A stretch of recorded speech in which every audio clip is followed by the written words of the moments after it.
For each child that's born, a morning star rises and sings to the universe who we are. For each child that's born, a morning star rises and sings to the universe who we are. Oh, for each child that's born, a morning star rises and sings to the universe who we are. Oh, for each child that's born, a morning star rises and sings to the universe who we are. We are our grandmother's prayers, and we are our grandfather's dreamings, and we are the breath of our ancestors. We are the Spirit of God. We are mothers of courage, fathers of time, daughters of dust, and the sons of great visions. We're sisters of mercy, brothers of love, lovers of life, and the builders of nations. We're seekers of truth, keepers of faith, makers of peace, and the wisdom of ages. We are our grandmother's prayers. We are our grandfather's dreamings, and we are the breath of our ancestors. We are the Spirit of God. We are mothers of courage, fathers of time, daughters of dust, and the sons of great visions. We're sisters of mercy, brothers of love, lovers of life, and the builders of nations. We're seekers of truth and keepers of faith. We are makers of peace and the wisdom of ages. We are our grandmother's prayers. We are our grandfather's dreamings, and we are the breath of our ancestors. We are the Spirit of God. We are our grandmother's prayers, and we are our grandfather's dreamings. We are the breath of our ancestors. We are the Spirit of God. For each child that's born, a morning star rises and sings to the universe who we are. For each child that's born, a morning star rises and sings to the universe who we are. We are one.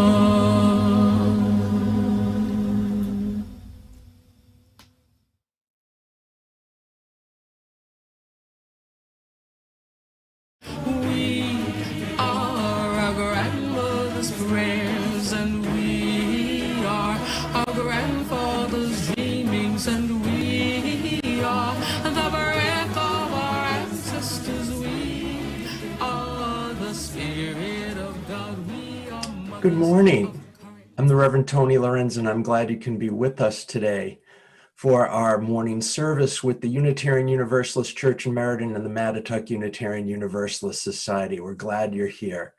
We begin our service, because we're Unitarian Universalists, with lighting the symbol of our faith, the flaming chalice. Lighting the chalice this morning is the Hunter family.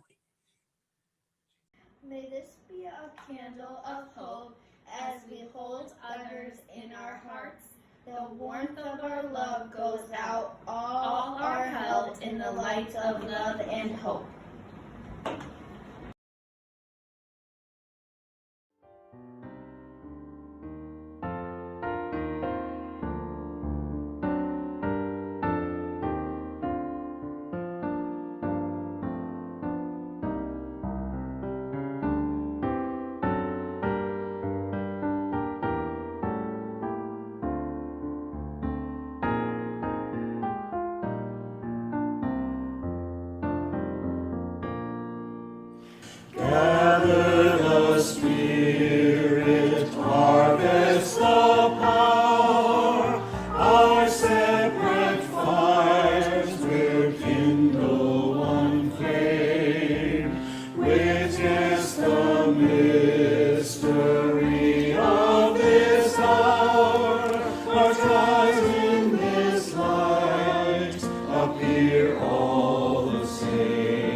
nurtured in love and conscience refined, with body and spirit united once more.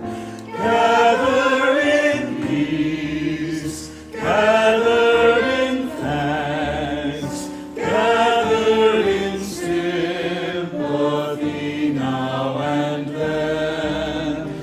Gather in hope, compassion, and strength.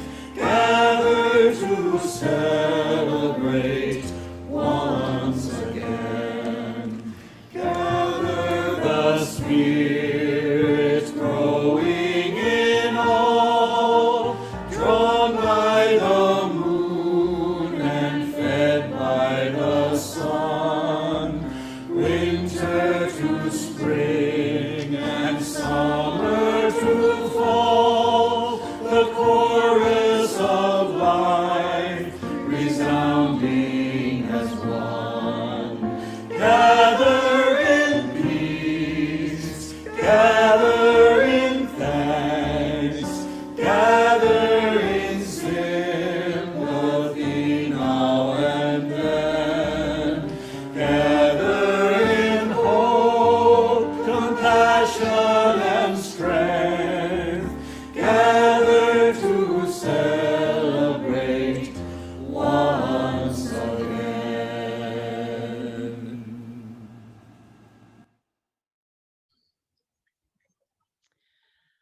This particular Monday, Mrs. Cruz's 5th grade class was playing out on the playground. It was recess. And one of the more popular girls decided, oh, wouldn't it be great? I could start a secret club. So she went around only to the more popular kids and asked them if they would like to join her secret club. And by the end of recess, they had their secret club. Well, the next day, on the playground, the kids who were not asked were rather upset and resentful. So they decided to form their own secret club. Oh boy. Well, you think you're all that? Well, we've got our secret club now. Ha ha ha. Well, pretty soon they started competing with each other. Who had the nicer sneakers? Who had the best clothes? Who got the better grades? And by Wednesday, the name calling started. Well, everyone in your group is stupid. Well, your mother. Yeah. And so Thursday, that's when the bullying started. They would isolate someone from the other group and really make their life miserable. It was very hurtful. And by Friday, a fist fight started. Mrs. Cruz was flabbergasted. She had no idea that these secret clubs were going on. She was shocked that her loving community, her students who were treating each other so nicely last week, all of a sudden are fighting this week. She couldn't figure it out. So she marched them into the classroom and had them sit in a circle. And she called the circle our community circle. And she asked them, I don't even believe my eyes. It's like I have a brand new class. You were treating each other so nicely last week. What has happened? And so they told her about the 2 secret clubs and how each club started competing and then bullying until finally it got to be a fist fight. Well, Mrs. Cruz knew what to do. She went to the blackboard and she drew a big circle on the blackboard and she called it our ideal classroom. And she asked this question. She said, I wonder how people would act and interact in an ideal classroom. And so she assigned each student a partner, and she made sure that each partner was from the different clubs. And she gave them a piece of paper and said, Please write down the words and the behaviors that you think you would see in an ideal classroom. And so they did. The next day, she gathered them, first thing in the morning, she gathered them into the community circle. And she had a big poster board at the front of the classroom. And she had each pair of students stand up and share their list. And she recorded all their ideas. And when they were done, she said, this list is what you think an ideal classroom would look like and sound like. Raise your hands if you agree that you would like our classroom to sound and act like this. And every student raised their hand. So she said, well, let this be our contract.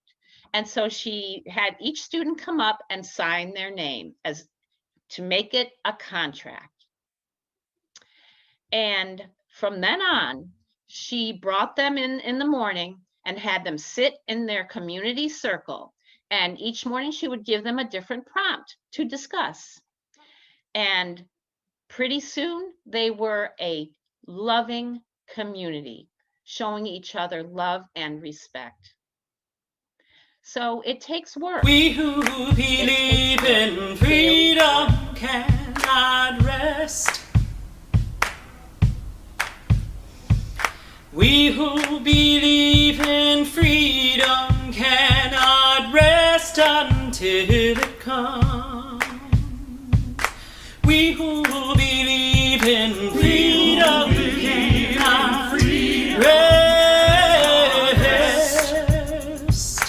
We who believe in freedom cannot rest until the killing of black men, black mothers, sons, is as important as the killing of white men, white mothers, sons. That which touches me most is that I had a chance to work with people, passing on to others that which was passed on to me. We who believe in freedom cannot rest. We who believe in freedom cannot rest until it comes to me. Young people come first. They have the courage where we fail. And if I can but shed some light as they carry us through the gale, the older I get, the better I know that the secret of my going on is when the reins are in the hands of the young who dare to run against the storm. We who believe in freedom cannot rest. We who believe in freedom cannot rest until it comes. Not needing to clutch for power, not needing light just to shine on me. I need to be one in the number as we stand against tyranny. Struggling myself don't mean a whole lot. I've come to realize that teaching others to stand up and fight is the only way our struggle survives. We who believe in freedom cannot rest. We who believe in freedom cannot rest until it comes. I'm a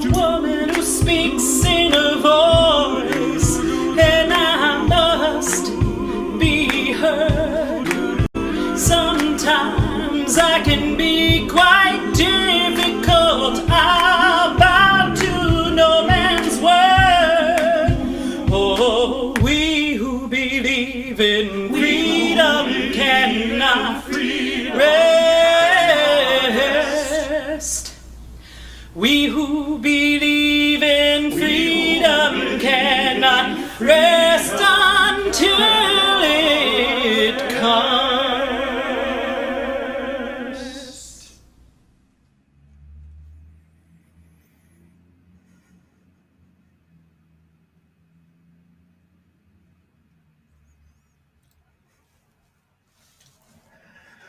Oh, good morning. Since it feels a little bit like Christmas this morning, that is right where I want to begin. Howard Thurman was a Black American preacher and theologian and wrote a lot of prayer poems, and one of his most famous is a piece that is in our Singing the Living Tradition hymnal section of readings, and it's called The Work of Christmas. When the song of the angels is stilled, when the star in the sky is gone, when the kings and princes are home, when the shepherds are back with their flock, the work of Christmas begins. To find the lost, to heal the broken, to feed the hungry, to release the prisoner, to rebuild the nations, to bring peace among the people, to make music in the heart. Without mentioning presents and a tree or stockings or Christmas cards or cookies and family dinners and eggnog, without watching the Muppet Christmas Carol, Thurman tells us about the meaning of Christmas, the actual work based on the teachings of the person whose birth it celebrates. Thurman did not mean that the parties and gifts and church services and caroling and watching Love Actually on Netflix aren't good or even important. What his poem emphasizes is that alone they are not enough unless you go about the work that having faith in the teachings of Jesus afterwards will bring, which is the work really of any decent and caring and loving person. To find the lost, to comfort the hurting, to side with the oppressed, to be a bringer of peace and a maker of music in the heart. And that's sort of where we are this morning. It feels like Christmas. It's your birthday. It's a going away, coming home anniversary. You just got married party. Doesn't it feel like it? Chest muscles are more relaxed. The tension headache from clenching the chest seems gone. And you probably actually slept well last night. As my favorite theologian Bruce Springsteen says, it ain't no sin to be glad you're alive. Enjoy the revel, but remember the reason.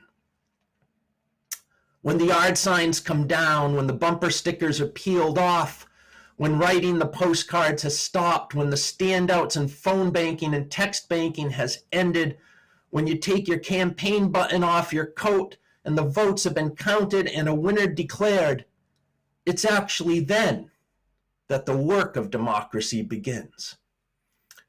It seems like campaigning is democracy. It seems like elections are democracy. It seems like polling and punditry and apologetics and arguing and opinion pieces are democracy.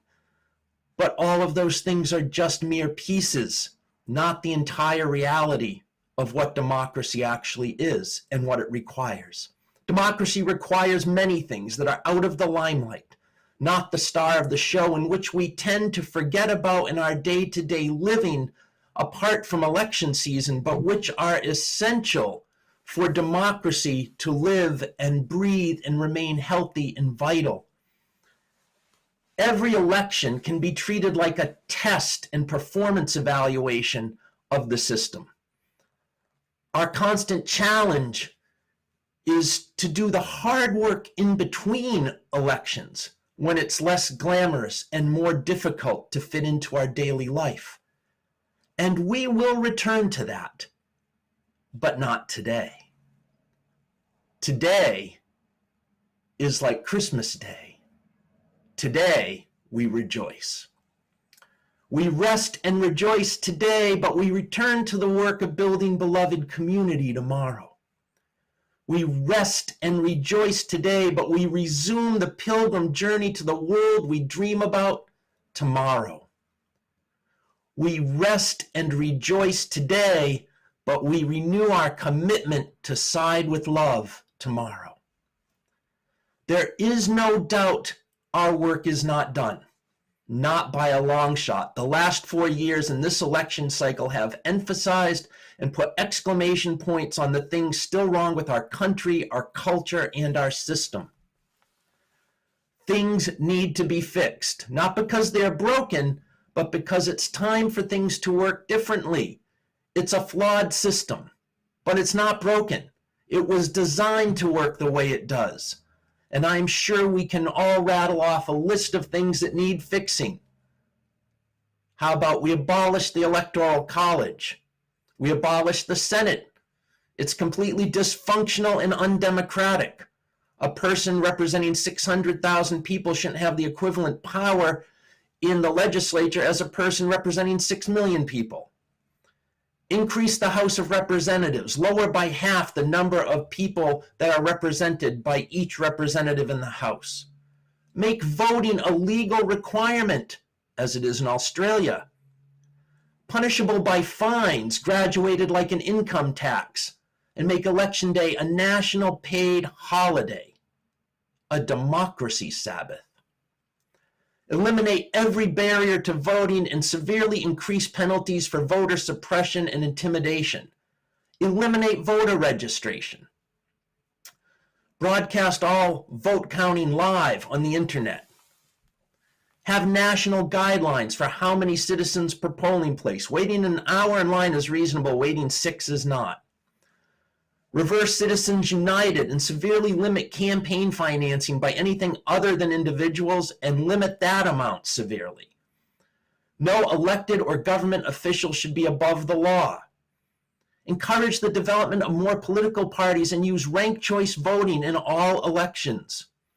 More political parties and ranked choice voting more accurately reflect the variety and spectrum of the political opinion in the country, and reflect the will of the people, and expand the dialogue beyond the center in ways that allow consideration of new ideas in a much less threatening way. They also increase coalition building and make campaigning less negative. We can and we will work towards these reforms, but not today. Today we revel and remind ourselves the reason for the season. We will rest and rejoice today, and we will return to the work of building beloved community tomorrow. We will rest and rejoice today, but we will resume the pilgrim journey to the world we dream about tomorrow. We will rest and rejoice today, and we will renew our commitment to side with love once again tomorrow. The majority of America has repudiated hate, racism, meanness, and ignorance this week. But there are still important conversations and arguments to have and an important consensus to build. We need to lift up and exalt the idea of human rights, that the things the United Nations Declaration of Human Rights says everyone is entitled to without distinction of any kind, such as race, color, sex, language, religion, political or other opinion, national or social origin, property, birth, or other status.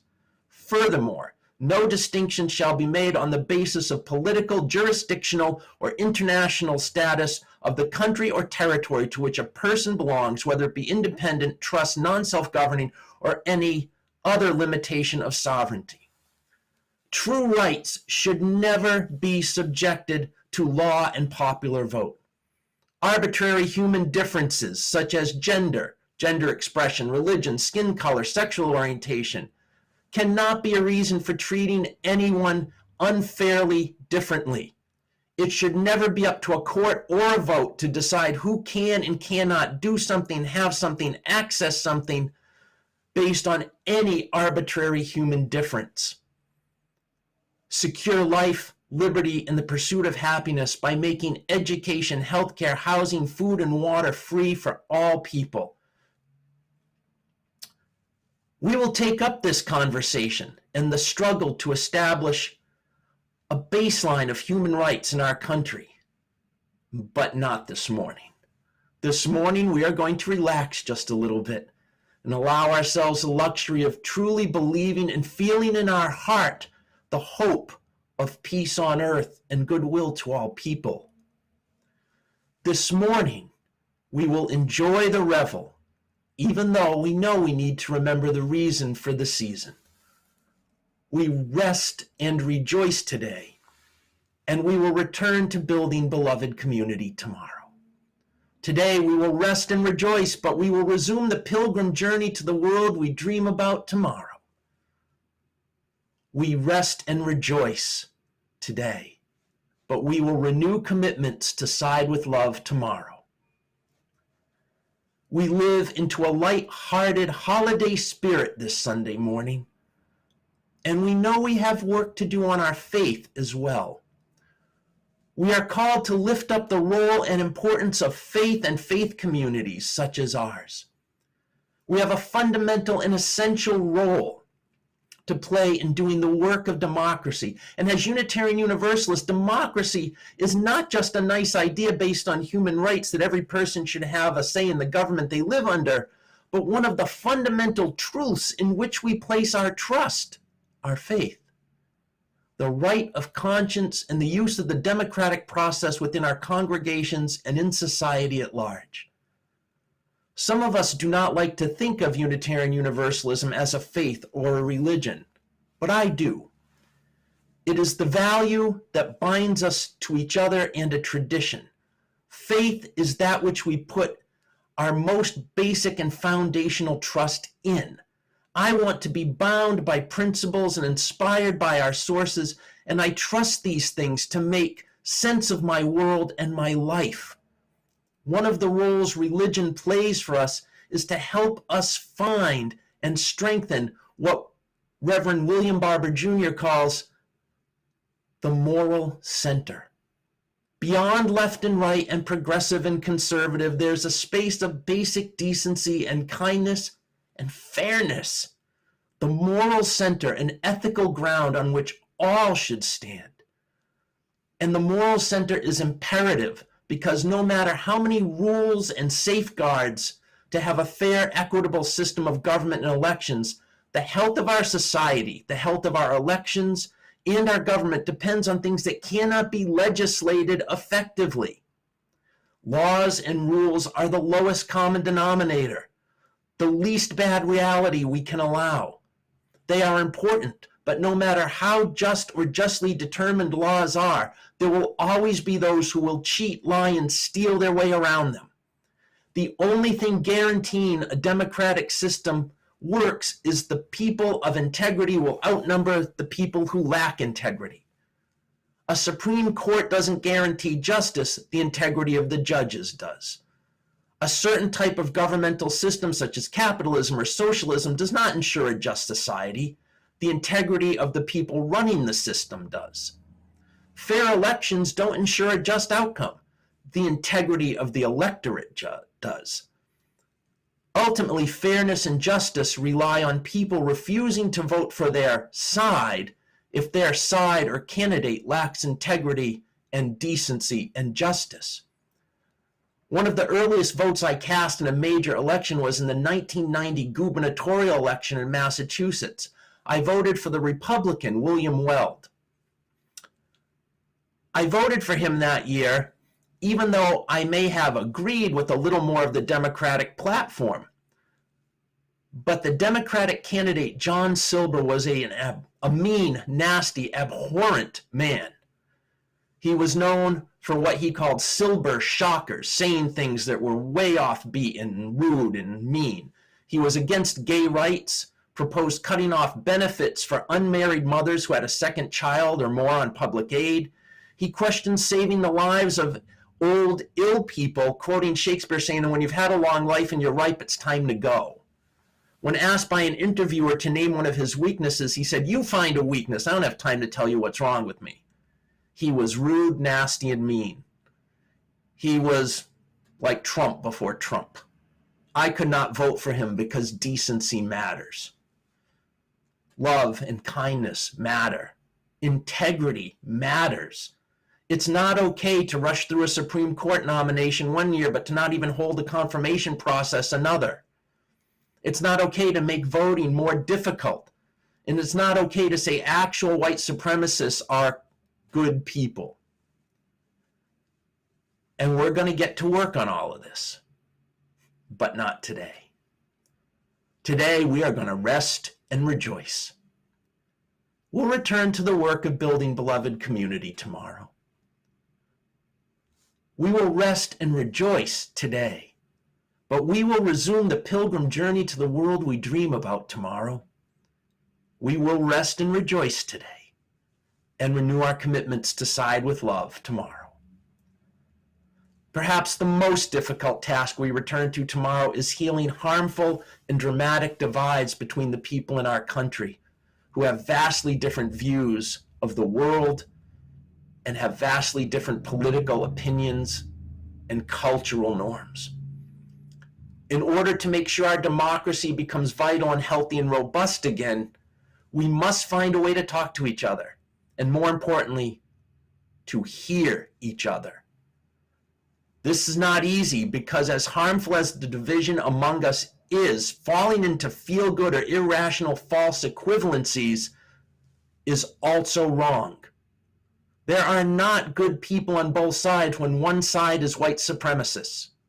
White supremacists are not good people by definition. You are a bad person if you are a racist and a white supremacist. But that does not make you an inhuman one. You are still a person. We must never fall into the dehumanization engaged in by some that makes those who disagree with them not wrong but evil, and casts upon people they disagree with an identity that is less than human. For dehumanization is required if you are to hurt, to harm, or kill other people.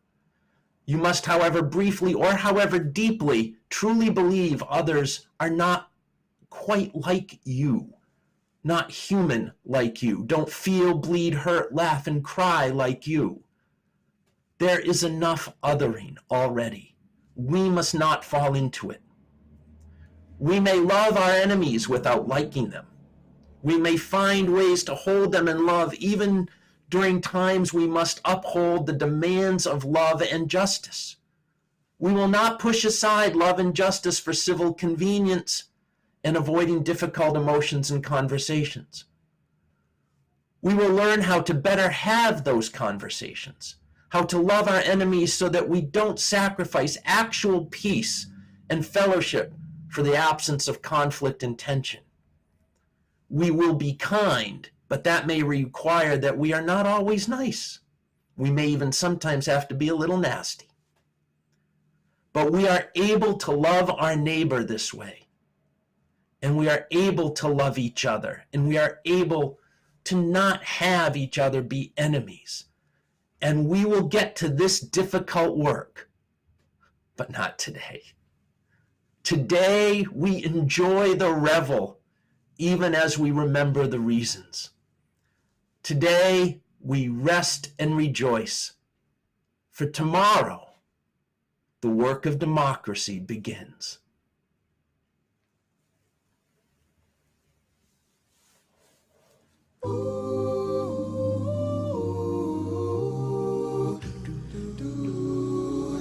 Lift every voice and sing to earth, heaven, ring, ring with the harmonies of liberty. Let our rejoicing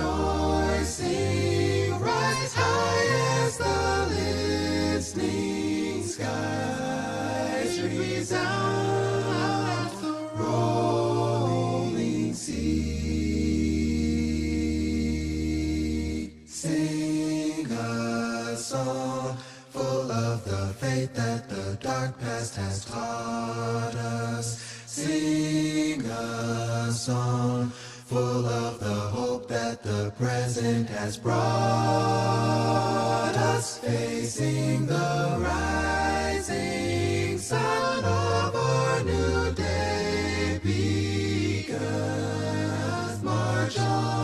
till victory is won. Stony the road we trod, bitter the chastening rod, felt in the days when hope unborn has died, yet with a steady beat have not our weary feet come to the place for which our fathers died. We have come over a way that with tears have been watered. We have come treading our path through the blood of the slaughter,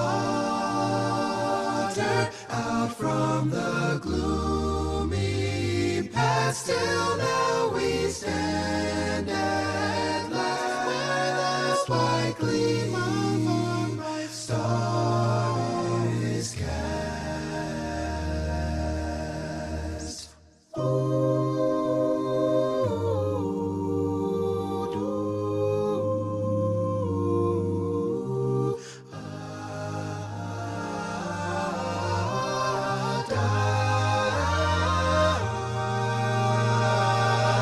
God of our weary years, God of our silent tears, thou who hast brought us thus far on the way, thou who hast by thy might led us into the light, keep us forever in the path we pray.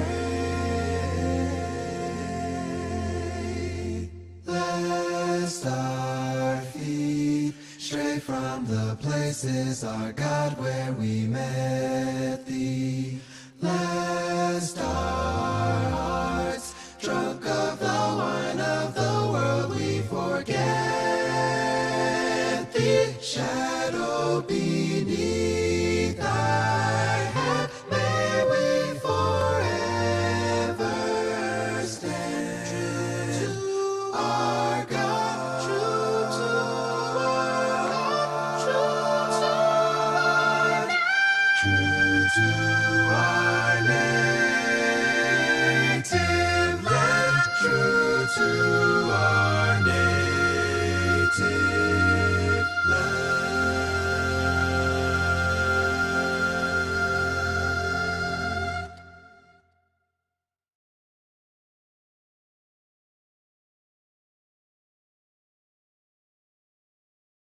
We hold in our hearts this morning Trish Stewart and her mom, as her mom remains in hospice care and in a facility having a COVID outbreak. So we keep them in our thoughts. We hold in our hearts Sharon Scully and her family. Sharon's memorial service was yesterday on the grounds of the UU Church in Meriden. And we give a lot of thanks to Nancy Burton, who was a great friend to Sharon and who helped organize that service. We hold in our hearts a country both breathing a sigh of relief and yet in places a shout of rage. May we find some way to heal the divides between our people without sacrificing the principles of love and the standards of justice. Spirit of life, you are the creating, sustaining, and transforming power at the heart of all that is. Flow through us. Restore our energy, our vigor. Renew our hope and our vitality, for we are weary with pandemic living and anxiety about the health of our community and the health of our democracy. We are grateful for a lightness of spirit this weekend. We are grateful for the work done by so many and seen by so few. Those who wrote postcards, those who sent text messages, those who made phone calls, those who counted ballots, those who did the work of democracy. Remind us that it is okay to laugh, to cry, to shout in joy, for this is a much needed rest on the road to the world we dream about. May we rest and rejoice today, but return to the work of building beloved community tomorrow. May we rest and rejoice today, but resume the pilgrim journey to the world we want to live in tomorrow. May we rest and rejoice today, but may we renew our commitment to side with love tomorrow. In the name of all that's glorious and good, we offer our hearts and our prayers. Amen.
As we continue to live through this pandemic together, we humbly ask that you be as generous as possible in supporting the online and not online ministries of this church to its members and to the community around us.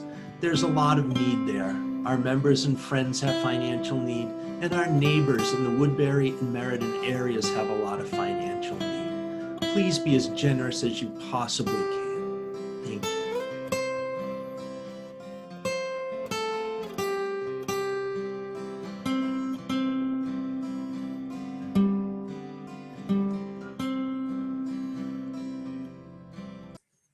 Our service has come to an end, and so we extinguish the chalice flame. But we believe we take that with us in our hearts always. May that light shine forth from us as we go into tomorrow. And may we let it illuminate for us and for our community a better future. Go in peace, holy ones. We'll see you next week.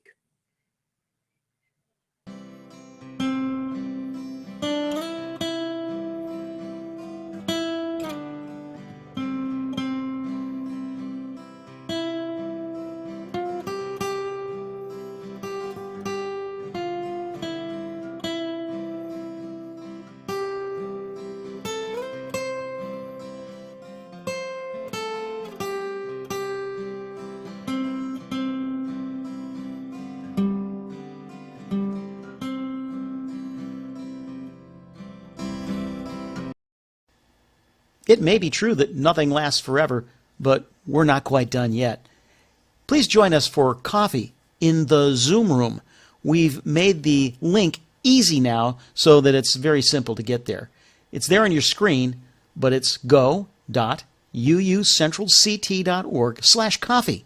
That's go.uucentralct.org/coffee. Pour a cup of your favorite beverage and join us right after the service. Thanks.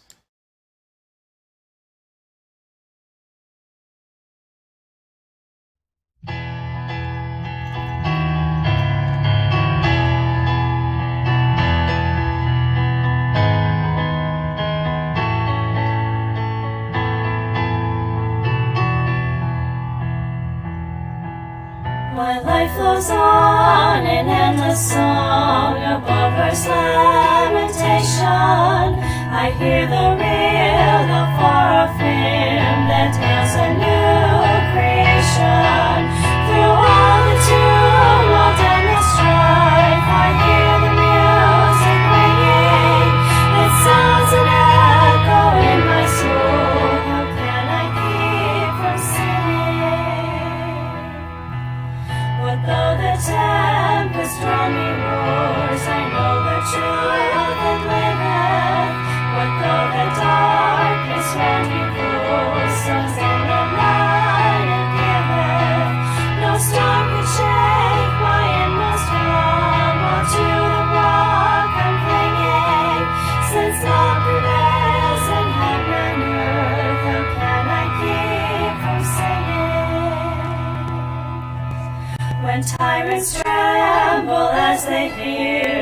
bells of freedom ringing, when friends rejoice both far and near, how can I keep from singing? To prison cell and dungeon vile, our thoughts to them are ringing, save friends with shame or undefiled, how can I keep from singing? How can I keep from singing?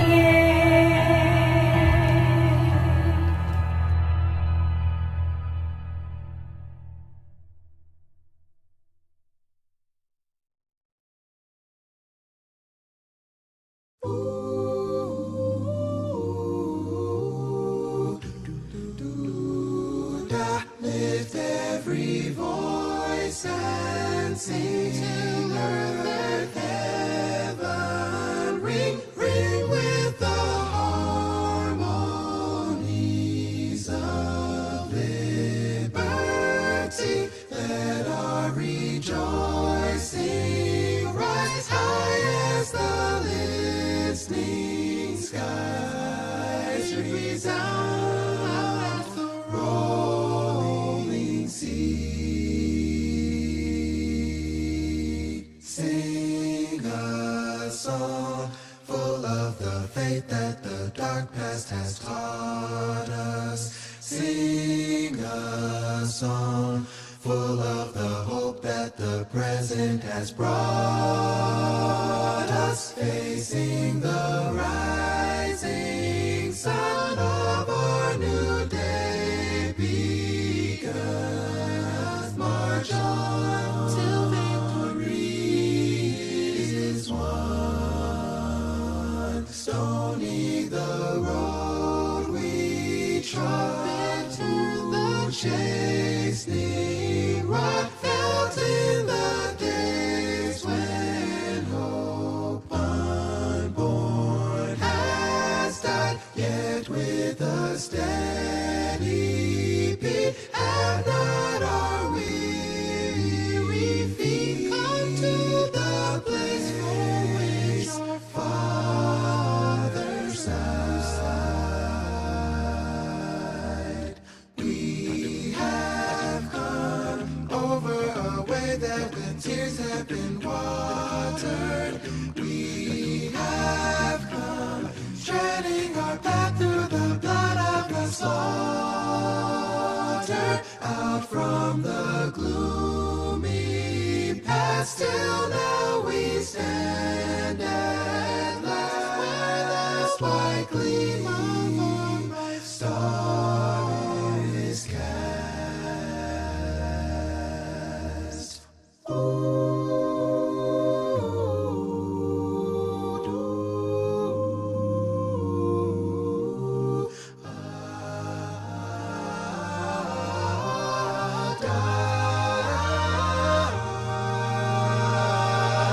God of our weary years, God of our silent tears, Thou who hast brought us thus far on the way, Thou who hast by Thy might led us into the light, keep us forever in the path we pray. Lest our feet stray from the places, our God, where we met Thee. Lest our hearts drunk